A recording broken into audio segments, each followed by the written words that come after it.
What's up, y'all? Jonathan Rollins. I'm back with another reaction to a Swedish classic.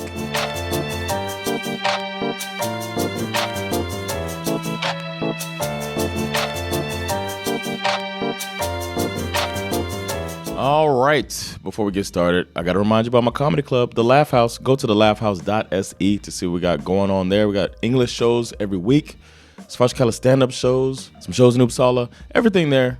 Check it out, and make sure to say hello to come to a show. I've also got some podcasts. I have Sova Hender, Teach Me Sweden, and Svenafel available wherever you get your podcasts. And now your boy is on Patreon. You can support on Patreon. Go to patreon.com/Jonathan Rollins. You get some extra material, behind-the-scenes stuff, back catalog of the Tuesday night hangs, Tuesday night hang after parties, little stuff that goes on there. You know, jump the queue, making your reactions, get personal reactions, stuff like that. Check it out. Join the party. And now it's time for today's reaction. Today I'll be reacting to a song called Otiqu, Otiqu by Otiqu. Otiqu has had a good run here. I was expecting them to be a lot worse than they are, man. But I really like them. And these dudes, I get it. I get the appeal, man. I get the appeal. I think this will be my fourth reaction of theirs, at least. It's at least my fourth.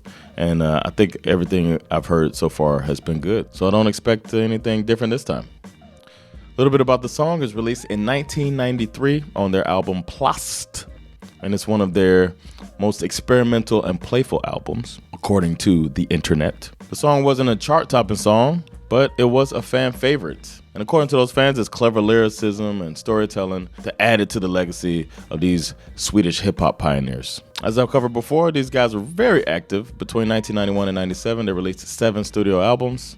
So they had a lot on their minds and they got it off quickly. They're always known for blending humor, social commentary, catchy beats, and as I said, pioneers of Swedish hip-hop. This song is said to be packed with some wordplay, some nostalgia, and tongue-in-cheek attitude. It's supposed to be carefree, ironic, and very, very 1990s Otiqu. Fun fact, before forming Otiqu, members Willie Crawford and Peter Erneroth were in a short-lived pop duo called Rymdimperiet 2, which is a playful reference to the legendary Swedish band Imperiet with my boy Otiqu.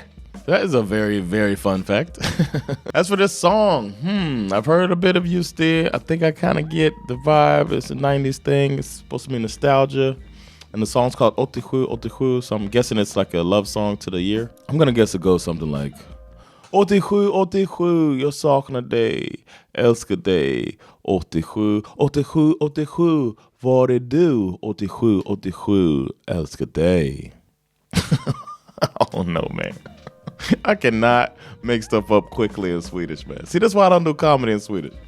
All right, it's time to figure it out, though. I got the lyrics right here, so I can read along as I listen. Here we go. Here is Otiqu, Otiqu by Otiqu.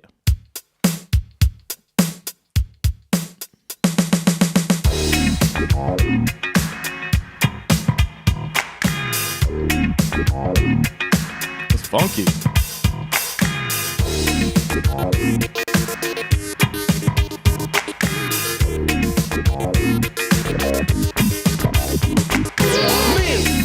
Minns du hur vi satt och laddade inför ännu en lördagsnatt? I min ruskigt sunkiga första lya och lyssnade på Imperiets nya. Vi sa vi skulle bli så mycket bättre än dem och tryckte i oss ännu mera cola och rom. Och sen körde vi dem alla på rocken, de blodigaste scenerna i Motorsågsmassakern. Och när vi gick ut var det alltid snö, i alla fall den gång som man stod i kö med falska lägg som ingen godtog. Det funkar bara om man gick på Kina Crew. Och där kollar man menyn efter billigaste shit, friterade bananer och sen 4 helevitt. Vad gjorde man inte för att spara?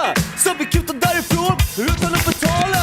80-talet, 80-talet, vad kunde gå snett? Vad kunde gå galet? När Reagan löste twisterna och Europe låg på listorna. 87, 87, var tagit vägen nu?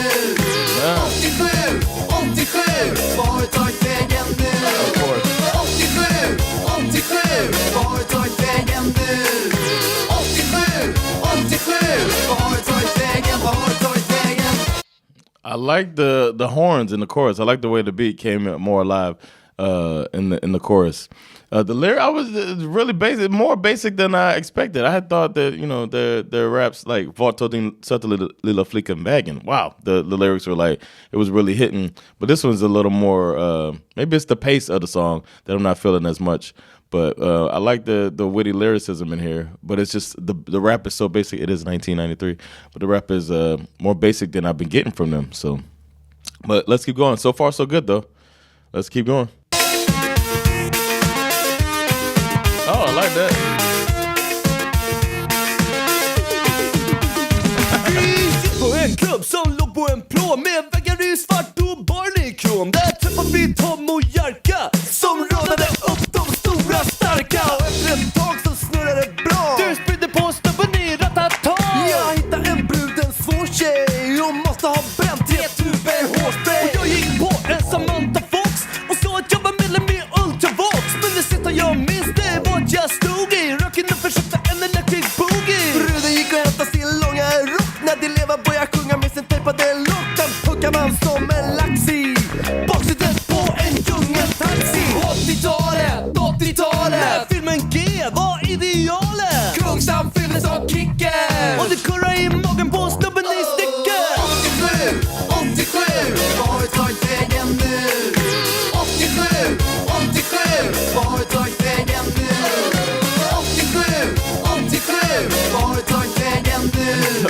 87, vad har du tagit vägen? Vad har du tagit vägen? It's a really they're about to scratch. I can tell it. That's gonna be good, man. It came alive even more there. The chorus is so good, man. The way they just get into it. I like the lead into the chorus too, where when they right before they start saying Otiqu. I like the way that they get into it. But the second verse was way better than the first verse. Something about it was like more fun, and they slammed it even harder. And if I were them, I would have put this. Obviously, it's a story though. But yeah, the second verse is stronger than the first verse. Really good. Let's keep going. I can't wait to hear what they're gonna do with the scratching, man. They put the true hip hop elements in the songs, and that's what I always like about them.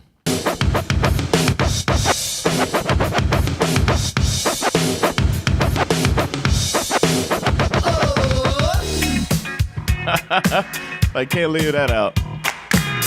I love the claps too.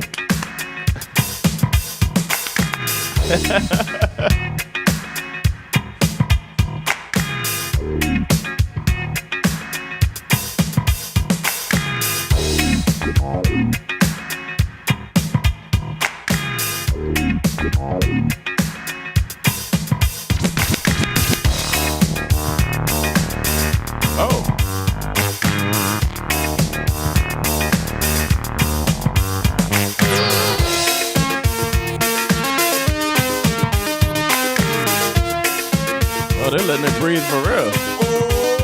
När man äntligen dinglade hem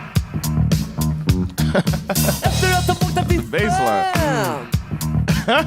I like this. Med 40 taggar så sov på armen i en dubbelsäng på Hotell Malmö. 80-talet är ju varmt som ett Maya-kod på en DX7.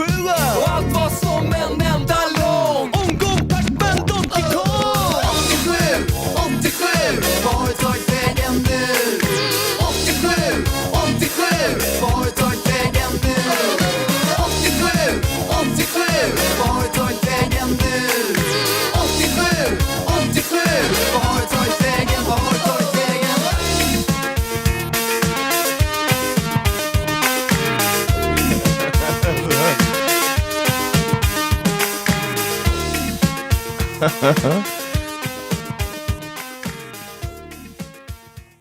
All right, that was Otiqu by Yusti. Another good song by Yusti. Well done. At first, I was like, it was dragging a little bit, but the song picked up at the second verse and took off from there. I like that they always involve the hip hop elements. They keep the boom bap feels. They keep the scratches in there. They got the this time I think the raps weren't as good as before, but I mean I guess it's easier in storytelling to keep the basic rhyme scheme to make it keep going. It is 1993, gotta remember that. But it's interesting that in other songs they had more sophisticated lyricism, but they went pretty basic on this, and it didn't take away from the song. I guess in the first verse it did take away from the song a little bit, but not a knock on the song. Overall, a good song. Not a banger though. I gotta say, not a banger, but a really good song. And the production was really good, man. It's gonna stick with me. That that's gonna be stuck in my head, and then all of the other elements of the song that were good, man. The horns coming out of nowhere from time to time. It's so much layered production, and that even though it's 1993 and it's hip hop, it's like really well done. But good song, funny story. And the nostalgia, I could see it in there. I was thinking about it as I was listening to it. I was only 5 years old in '82, but a lot of the stuff still, like they're talking about Pac-Man and Donkey Kong and stuff like that. And I don't know. I want to know about Tom Oyarka. Is that Tom and Jerry? Is that what y'all call Jerry? Or is that just their friends, Tom Oyarka? I guess they were getting drunk and throwing up and stuff, so maybe it's just they call their friends Tom Oyarka. I don't know. But is Tom and Jerry called Tom Oyarka here? Or is that just what they say? Let me know. I'd like to know. I'm learning every day about your culture here. But thanks for the suggestion. Y'all keep these suggestions coming. Another good Juste song, thanks to your suggestions. So hop down in the comments. Let me know what I should react to next. If you're down there and you see some suggestions that you think are a good idea, go ahead and leave a like on those. The more likes, the more likely I am to add them to the ever-growing list. And speaking of that list, the next song I'll be reacting to is called Herrarna I Hagen, and it's by Fredrik Swan and Lattjolai Band. Fredrik Swan and Lattjolai Band. Fredrik Swan och Lattjolai Band. All right, I finally got it right. You don't know how many takes that was to get that. But stay tuned for that. Don't forget to like, subscribe, get notifications, and most importantly, spread the word. Let people know about this American comedian living in Sweden, reacting to classic Swedish music. Take care of yourselves, and I'll see you next classic. Peace.